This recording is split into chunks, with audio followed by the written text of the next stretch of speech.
Okay, so here's a question. What is the biggest and the most silent form of addiction known today? Do you know what that is? The biggest, what I personally consider to be the largest in regards to number of people who are suffering from this addiction, and it's an unbelievably silent one. In other words, there's no physical manifestation of the disease. Lots of times when we talk about addiction, the physical manifestation will be the food that someone is eating to cover up the emotions they don't want to deal with, or the physical manifestation will be the drugs that they take, or the cigarettes they smoke, or the eBay buying, or spending money out shopping, or alcohol. You know, there's like physical manifestations of, all kinds of addictions, and yet this one that we're going to talk about today is by far, at least from what I can tell, is the biggest, and it's the most silent. Hi, I'm David Essel. So what is it? Do you have any guesses right now? A number of years ago, well, probably 20-something years ago, when I first got involved with addiction recovery, I noticed that a lot of the clients that came in my office were suffering from this addiction, and I wasn't as well versed with it up front to catch it right away. Actually, I'm going to use it as two different words, but it's all involved in the same addiction. Do you know what it is yet? Can you guess? Can you guess what it is? Lots of people suffer from it. And what I've termed it this. It's codependency slash victimhood. Codependency slash victimhood, to me, is the largest and the most silent of all addictions in the world. To me, it affects more people than any of us could ever imagine, and it destroys relationships between lovers, between children and adult children and their parents, between parents and their younger children, younger meaning however old they may be. It is by far the most prolific addiction I have ever seen, and except for like some amazing writers like Melody Beattie and a bunch of others, it isn't something that's talked about a lot. Codependency means that we have a desire for other people to be taken care of, and to take other people and to save other people, take care of other people and save other people. Codependency means that we are willing to be neglected, that we're willing to be abused, emotionally or physically, in order to keep relationships going. Those relationships might be intimate relationships, it might be parent-child relationships, it might be friend relationships. You know, codependency says it's more important that I have you in my life, even though you mistreat me, even though you don't respect me. It's more important to have you in my life than not. Codependency means that it's so important that I save you, that I protect you, even though you're doing things that aren't healthy. It's more important that I have you in my life doing unhealthy things and hurting me and hurting yourself at the same time than let you go. Codependency is all over so many relationships, intimate relationships, whether it's people dating or people who are married. Codependency is all over the child and the parent. And like I said before, regardless of how old the child and parent are, like, you're doing these things and it's destroying our family, but we're going to not talk to you about it. We're not going to share with you our honest feelings. We're not going to put down a boundary. Codependents hate to put a boundary down because then someone may not like them. Codependents will oftentimes talk really good words about, this is the last time you're going to do this to me, you're not going to come in again drunk, you're not going to miss our child's play, you're not going to do these kind of things, right? They'll talk a good game, but they rarely will act on it. I've worked with so many couples that are codependent. I mean, many couples where the wife will come in these cases, this is very stereotypical, but I'm going to use the example anyway because it happened not too long ago. The wife will come in and she'll say, you know, I cannot stand my husband when he's doing this, when he's drinking, this happens, when he's drinking, that happens. He promised me he's never going to do anything again. He's not going to drink anymore. So I want to get him involved in your addiction recovery program. And I say, awesome, you know. And so the husband will come in, his towel is between his legs, and he's feeling like crap about, you know, he drank again when he told his wife he wouldn't.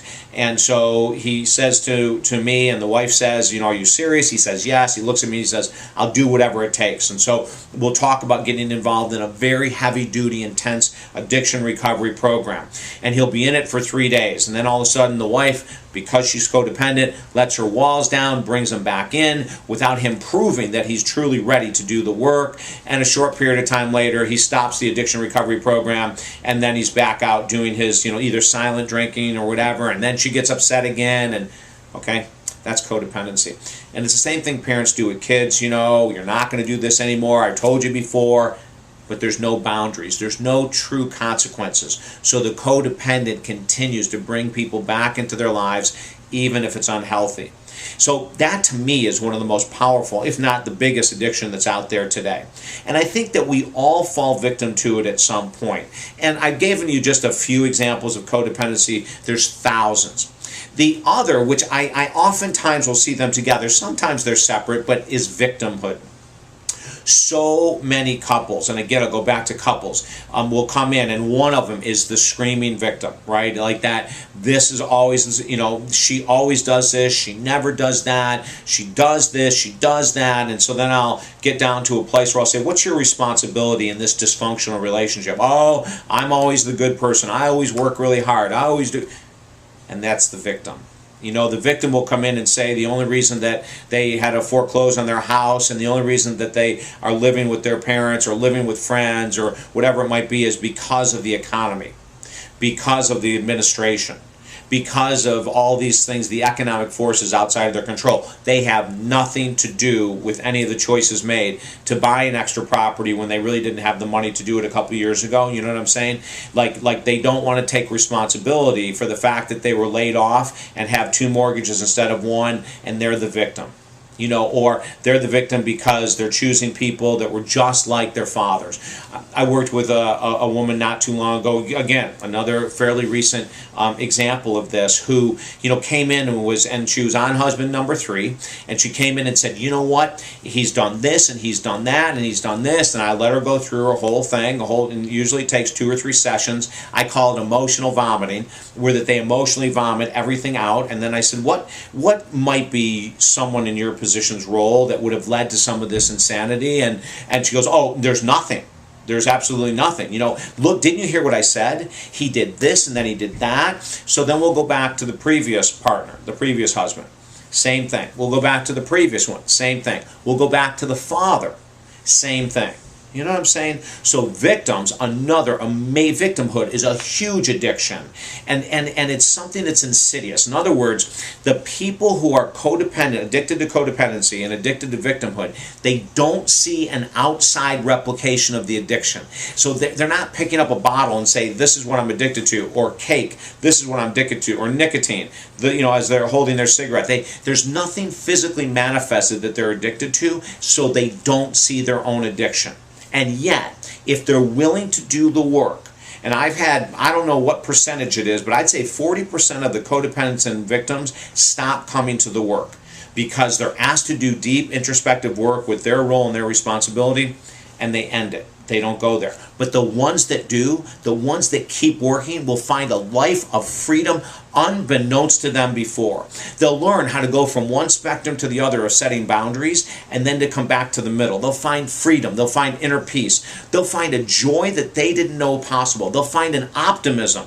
Many codependents and victims often have pretty negative attitudes. Now, they may say they're a very positive person, but once you get them behind the closed doors, you'll see that that isn't the truth at all. If you see yourself in these situations, contact me. I would love to work with you to show you there's another way to think, to breathe, and to live. To take the load off your back, take a big breath, and find a new existence. If you know people that struggle with any of these things that I'm talking about, share this video with them. Get it out there. It's a hidden disease, and it's killing individuals, families, and couples all over the world. And don't forget our Super Slowdown here at YouTube. Join us, okay? Wishing you a beautiful day. I'm David Essel.